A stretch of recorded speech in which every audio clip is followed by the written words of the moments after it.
Hello friends, आज हम carbon पील के बारे में A to Z डिस्कस करेंगे। मैं हूं doctor Gaurav Garg, dermatologist, trichologist and hair transplant surgeon at Derma Life skin and hair clinic, New Delhi.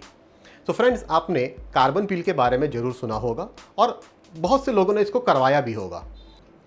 तो सबसे पहले मैं आपको कार्बन पील के बारे में कुछ रोचक तथ्य बताता हूँ।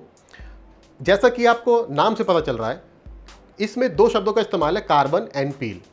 तो इसमें हम सबसे पहले स्किन के ऊपर कार्बन की एक लेयर लगाते हैं और फिर हम लेज़र के द्वारा उस लेयर को पील ऑफ करते हैं।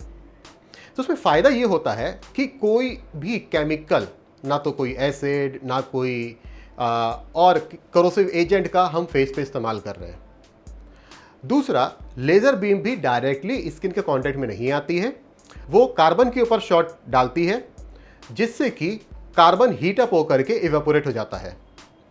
बेसिकली सबसे ज़्यादा इसका यूज़ स्किन रिजुविनेशन में और एक्टिव एक्ने के ट्रीटमेंट में किया जाता है। ये थोड़ा बहुत फाइन रिंकल्स, मिलाज्मा, पिगमेंटेशन और एनलार्ज पोर्स को छोटा करने में भी सहायक हो सकता है। जैसा मैंने आपको पहले बताया कि इस प्रोसीजर में लेज़र बीम डायरेक्टली स्किन को हिट नहीं कर रही है, ना ही इसमें कोई केमिकल का इस्तेमाल किया जा रहा है। इस प्रोसीजर में कोई डाउन टाइम नहीं है। मतलब कि आप भी अभी आपने ये प्रोसीजर कराया है और अभी आप तुरंत किसी पार्टी को भी अटेंड कर सकते हैं। इसमें ना तो फेस पे कोई रेडनेस आएगी, ना ही कुछ भी किसी को पता चलेगा कि आपने कुछ कराया हुआ है। सिर्फ और सिर्फ इम्प्रूवमेंट ही दिखाई देगा। सो फ्रेंड्स, अब मैं कार्बन पील कैसे किया जाता है वो मैं आपको डेमोन्स्ट्रेट करूंगा। सबसे पहले मैं मैडम के फेस पे कार्बन की एक लेयर अप्लाई करूंगा। मैं थोड़ी देर वेट करूंगा कि वो ड्राई हो जाए और उसके बाद मैं लेज़र मशीन से उसको इवेपोरेट करूंगा।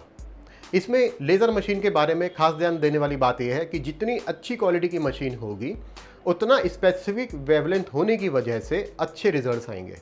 हम लोग हमारे सेंटर पे जो मशीन यूज़ करते हैं वो एक्टिव क्यूसिच कैटेगरी में आती है। एक्टिव क्यूसिच से मतलब है कि इस मशीन की पावर सप्लाई बहुत अच्छी है, इसका जो वेवलेंथ है वो एकदम रिफाइंड है और मशीन की पावर सप्लाई अच्छी होने की वजह से हम ज़्यादा से ज़्यादा एनर्जी स्किन पे डिलीवर कर सकते हैं। साथ ही साथ पहले कभी किसी ज़माने में कार्बन पील सिर्फ एक सिंगल सेशन हुआ करता था, एक बार में वो पूरा प्रोसीजर कर दिया जाता था। आज की डेट में हम लोग 3D कार्बन पील की तरफ बढ़ रहे हैं और इसमें हम लोग स्किन के ऊपर का पिगमेंटेशन, रिजुविनेशन के साथ साथ कोलेजन रीजनरेशन का भी काम कर रहे हैं।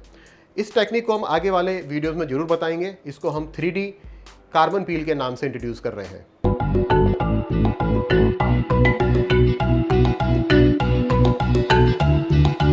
तो फ्रेंड्स, पूरे फेस पे मैंने पेशेंट के कार्बन अप्लाई कर दिया है। कार्बन अब ड्राई हो चुका है। मशीन में मैंने सेटिंग्स डाल दी हैं।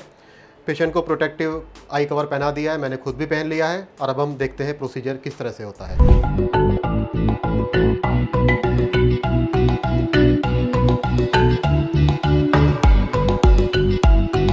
फ्रेंड्स, हम अभी कार्बन पील को पूरा कर चुके हैं। अब मैं सिर्फ फेस को क्लीन कर रहा हूँ। अभी पेशेंट को इसके बाद कुछ भी करने की ज़रूरत नहीं है, सिर्फ और सिर्फ मॉइस्चराइज़र अप्लाई कर सकते हैं घर पे जाके।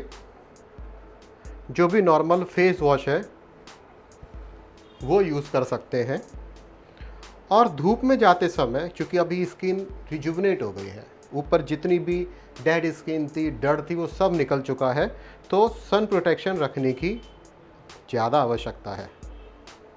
सन प्रोटेक्शन इसलिए भी रखना ज़रूरी है क्योंकि जो न्यू स्किन है अब वो सन के इफ़ेक्ट में आके मेलानिन प्रोड्यूस करेगी और मेलानिन फिर से आपको डार्कनेस देना शुरू करेगा।